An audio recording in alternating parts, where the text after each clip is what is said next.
చూస్ country delight, live better. ఇప్పుడే country delight app ని download చేసుకోండి. Hi hello, welcome to Suman TV. నేను మీ Roshan. Hi Anuja గారు. నమస్తే అండి. నమస్తే. సో కండక్టర్ కలంకిత, బస్సులో బావలందరికీ అంకిత.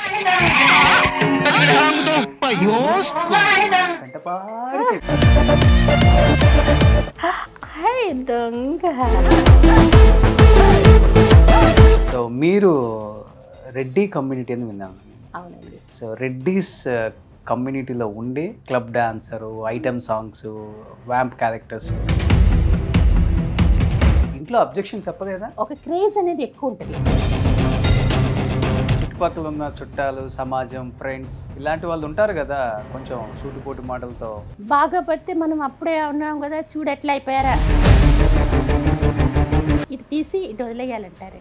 నేను అసలు దీంట్లోకి తీసుకోవద్దంట. అంటే ఎప్పుడు అనిపించింది మనకొద్దు ఈ వ్యాంప్ క్యారెక్టర్స్, క్లబ్ డాన్సరు, లేకపోతే ఈ ఐటమ్ సాంగ్స్ మనకొద్దు? సాంగ్ ఒక లైఫ్ అనేది తక్కువ. సిల్క్ స్మిత అంటే భయపడే వాళ్ళే మిగతా డాన్సర్స్, అయ్యో ఉంటే మనకు ఆఫర్స్ పెద్దగా రావు అనుకునే వాళ్ళే. అయితే మీరు అన్నట్లుగా ఆవిడ లేనియే వచ్చినాయండి. ఇంత ఓపెన్గా ఎవరు చెప్తారు అసలు? ఇండస్ట్రీకి వచ్చిన కొత్తల్లో ఆమెని చాలా చీప్గా చూశారు అన్నారు కాబట్టి హీరోయిన్స్ కానీ మా మిగతా డాన్సర్స్ కానీ కొంచెం చిన్న చిన్న చేంజెస్ పెట్టుకొని ఆవిడ కాపీ చేసేవాళ్ళు. అంటే ఇన్ని చూసిన వ్యక్తి ఎందుకని చాలా చిన్న ఏజ్లో సూసైడ్ చేసుకుందా, లేకపోతే చంపేసి సూసైడ్ అని చెప్పారా? ఇది ఎవరినో లవ్ చేసిందంట తను. లవ్ మ్యారేజ్ అనుజ కదా మీది? One side love come arrange marriage. ఎవరు మీరు లవ్ చేశారా? నేను కాదండి, మా హస్బెండ్. సో మా పెద్దనేని కలవటానికి వచ్చేటప్పుడు మిమ్మల్ని కలిశారు. చెప్పారు దాదాపు ఒక 20-25 lakhs నెలకు రెంట్లు వస్తాయంట. ఏం లేదు, వస్తున్నాయండి. అది నా డబ్బులు నాకు చాలు. సో గుంటూరులో కూడా 100 ఎకరాలు ఉందని చంద్రబాబు గారు వచ్చారు కదా, చూడాలి. ట్రిపుల్ అవుతుంది. అనుజ గారు ఇప్పుడంటే చాలా చాలా వచ్చాయి, క్యాస్టింగ్ అని, లేకపోతే మీ టూలని, ఏవో రకరకాల పేర్లు పెట్టేశారు అన్నిటికీ. బట్ మీ టైంలో ఇదేం ఉండదు. ఇద్దరి మధ్య అండర్స్టాండింగ్ ఉంటే ఓకే, అది ప్రేమ లేకపోతే ఇంకోటి ఏదో జరిగిపోయింది. 2 చేతులు కొడితేనే సౌండ్ వస్తుంది. 2 చేతులు కొట్టేసిన తర్వాత సౌండ్ వచ్చింది అని చెప్పంటే ఎట్లాగా? ఒక సినిమా డైరెక్టరు మిమ్మల్ని చాలా అబ్యూస్ చేశాడు, హెరాస్ చేశాడని సినిమా షూటింగ్లో నుంచి వచ్చేసారని నేను విన్నా. మలయాళం మూవీలో పెద్ద డైరెక్టర్ ఆయన చేశారు. హీరో కూడా చాలా పెద్ద హీరో. డైరెక్ట్ సారీ చెప్తున్నారు, చాలా ఇప్పుడు మాట్లాడుతున్నారు. ఆఫర్ కోసం కమిట్మెంట్ ఇవ్వాలి అనే దాన్ని అందరికి ఇష్టపడితే అది వేరే విషయం. కృష్ణ గారితో చేశారు కదా? కృష్ణ గారితో అయితే నేను 1 more కోసమనే ఒక షార్ట్ తీశాను, కావాలని ఆయనకు ముద్దు పెట్టే షార్ట్.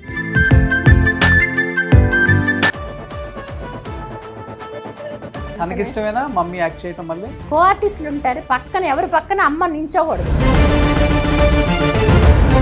వాడికే అనిపిస్తుంది ఏంటి అన్నట్లుగా. Hi hello, welcome to Suman TV. నేను మీ రోషన్. ఇప్పుడు నాతో పాటు ఉన్న ఈ యాక్ట్రెస్ గురించి చెప్పాలి అంటే, సో కండక్టర్ కలంకిత, బస్సులో బావలందరికీ అంకిత. ఎస్. సో ఈ డైలాగ్ సూర్యవంశం సినిమా చూసిన ప్రతి ఒక్కరికి ఆ కండక్టర్, లేడీ కండక్టర్ బస్సులో ఎప్పుడు గుర్తుంటూనే ఉంటారు. అండ్ తను ఒక ఐటమ్ సాంగ్ చేసిన ఒక డాన్సర్గా ఒక కెరీర్ని స్టార్ట్ చేసి, తర్వాత మళ్ళీ ఒక యాక్ట్రెస్గా, వ్యాంప్ క్యారెక్టర్లా వచ్చిన ప్రతి ఆపర్చునిటీని ఎక్కడ వదులుకోకుండా దాన్ని సద్వినియోగపరుచుకొని తనకంటూ ఒక పేరు తెచ్చుకొని ఈరోజు ఒక మంచి స్థాయిలో ఉన్న ఈమెని 17 సంవత్సరాల తర్వాత మళ్ళీ మీకు స్క్రీన్ ముందుకు చూపించబోతున్నాను.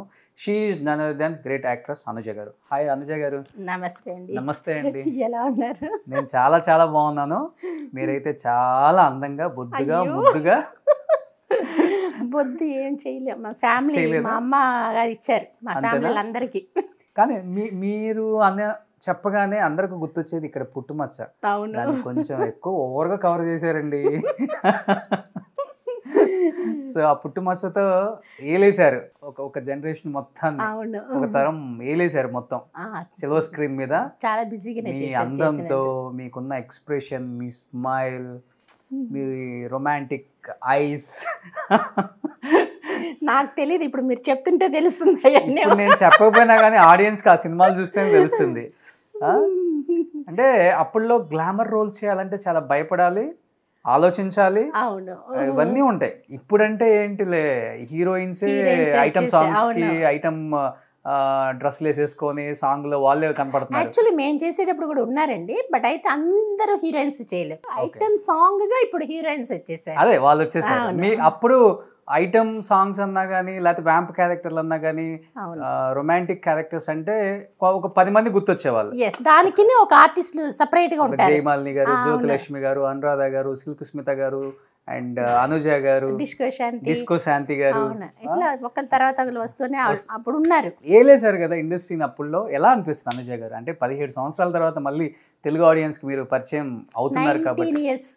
19 సంవత్సరాలు అయింది మీరు కెమెరా ముందుకు రాక. yes, మా ఫస్ట్ టైం వచ్చారు కాబట్టి మీ ఫీలింగ్ ఏంటి? ఆ సక్సెస్ చూసినప్పుడు ఏమనిపిస్తుంది? అప్పుడంతా వచ్చి సక్సెస్ అంటే మామూలుగా నేను ఏదో వర్క్కి వెళ్ళినట్లు, అంటే అంత ఇది తెలియలే నాకు. అంటే అప్పుడు ఇప్పుడున్నంత సోషల్ మీడియా అంతా అప్పుడు లేదు కదా. ఓకే, మేము వచ్చి యాక్ట్ చేస్తాము, వచ్చేస్తాము, ఒక సర్కిల్లోనే ఉన్నాం మేము. ఆ టైంలో చూసారంటే అవుట్డోర్స్ కూడా, బయట షూటింగ్స్ అంతా చాలా తక్కువ, స్టూడియోస్లో అక్కడంతా చేసేవాళ్ళు. మా సర్కిల్ ఫిలిం ఇండస్ట్రీలో ఉండే వాళ్ళతోనే మూవ్ అయ్యేవాళ్ళమే, బయట తెలీదు. ఇప్పుడు ఏంటంటే మానేసిన తర్వాత ఇన్ని సంవత్సరాల తర్వాత బయటికి వెళ్ళినా కూడా అందరూ కనుక్కొని మాట్లాడటం, దగ్గరికి వచ్చి నేను చేసిన మూవీస్ గురించి అంతా అడగటం, ఇలా చేసేటప్పుడు అప్పుడు తెలియదు కానీ ఇప్పుడు నాకు చాలా సంతోషంగా ఉంది మాట. సో ఇంత మంచి సినిమాలు చేశానా నేను, నన్ను ఇంకా గుర్తుపెట్టుకొని ఉన్నారు. సో అయితే పర్వాలేదు, నేను కూడా మంచి సినిమాలే చేశాను అనేది ఇప్పుడు చాలా సంతోషపడుతున్నాను. ఎక్కువ మీ పుట్టుమచ్చ చూసి గుర్తుపడతారు చాలా మంది, చాలా మంది. ఓకే, ఇప్పుడు ఇంటర్వ్యూ చూసే వాళ్ళు కూడా ఫస్ట్ అది చూసే గుర్తుపట్టాలి. అవునా? ఓ ఈ అమ్మాయి కదా, ఈ అమ్మాయి. అంత చేంజెస్ ఉన్నాయా? లేకపోతే గుర్తుపట్టరా? సో ఇంత ప్యూర్ తెలుగు మాట్లాడుతున్నారు. అసలు ఎక్కడ మీ ప్రాపర్? గుంటూరు అండి. గుంటూరు అమ్మాయి మీరు? అర్రే రే రే, మా ఊరు అమ్మాయి. మీది గుంటూరే, మాది గుంటూరు అన్నట్లా. మీది తెనాలి, మాది తెనాలి, మన తెనాలి. ఆ తెనాలి చెప్పకూడదు, గుంటూరు గుంటూరు, గుంటూరు గుంటూరు అనుకోవాలి. ఆ డైలాగ్ లాగే ఉంది ఇంకా. అదే. సో గుంటూరా పక్కన? గుంటూరే. నేను పుట్టింది గుంటూరులో. మా నాన్నగారు ఊరంటే ప్రతిపడి పక్కనే. అమ్మ వచ్చి సొలస్ అన్నమాట. నేను గుంటూరులో పుట్టాను. అప్ టు 3 years గుంటూరులో ఉన్నాను. ఆ 3 years తర్వాత చెన్నై వచ్చేసాను. తర్వాత నుంచి మొత్తం చెన్నై? మొత్తం చెన్నై. అయినా ఇంత బాగా తెలుగు మాట్లాడుతున్నారు స్వచ్ఛంగా. ఇంట్లో ఒప్పుకోరు. నేను కాదు, మా ఫ్యామిలీలో నేను లాస్ట్. నా తర్వాత ఉన్న వాళ్ళందరూ కూడా అందరూ తెలుగు మాట్లాడాల్సిందే. ఈవెన్ మా అన్నయ్య వచ్చి తమిళ్ మూవీస్ ఏమన్నా చూస్తున్నారంటే పిల్లలు, మా అన్నయ్య వచ్చారంటే మా పెద్దన్నయ్య మార్చాల్సిందే. మార్చి తెలుగు లేదంటే న్యూస్ పెట్టుకోవాలి. ఓకే, అట్లా. ఎందుకంటే ఇక్కడికి వచ్చి సెటిల్ అయిన వాళ్ళందరూ తెలుగు మర్చిపోయి తమిళన్స్ మాట్లాడతారు చూసారా, ఆ తమిళ్ మాట్లాడతారు. సో నాదే ఇంకా కొంచెం ప్యూర్ లాగా ఉండదు, కొంచెం బ్రేక్ అయి వస్తుంటుంది. ఇంకా లేకపోతే ఇంకా అసలు తెలుగు అనేది బాగోదు, మన తెలుగు రాదు అని చెప్పేసి దాంట్లో మటుకు చాలా స్ట్రిక్ట్గా ఉండేవాళ్ళు. సో దానివల్ల మేము ఇంట్లో అందరం తెలుగే, చిన్న చిన్న పిల్లలు కూడా తెలుగే మాట్లాడతారు.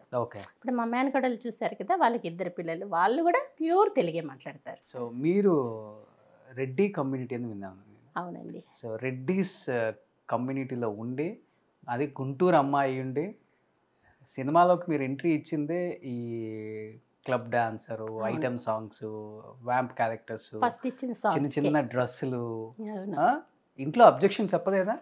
లేదు, చెప్పలేదు. ఎందుకంటే ఆ టైంలో వచ్చి మూవీస్ అనగానే చాలా మందికి అంటే ఒక క్రేజ్ అనేది ఎక్కువ ఉంటుంది ప్రతి వాళ్ళు. ఎందుకు అదే చెప్తా. ఎందుకంటే అందరూ వెళ్ళి యాక్ట్ చేయాలి అంటేనే వచ్చి ఆంధ్రాల నుంచి ఎక్కడెక్కడి నుంచో వచ్చి, అప్పుడు మొత్తం చెన్నైలోనే తెలుగు తమిళ్ అంతా ఇక్కడే ఉండేది కదా, చెన్నైలోని ఇండస్ట్రీ అంతా ఉండేది.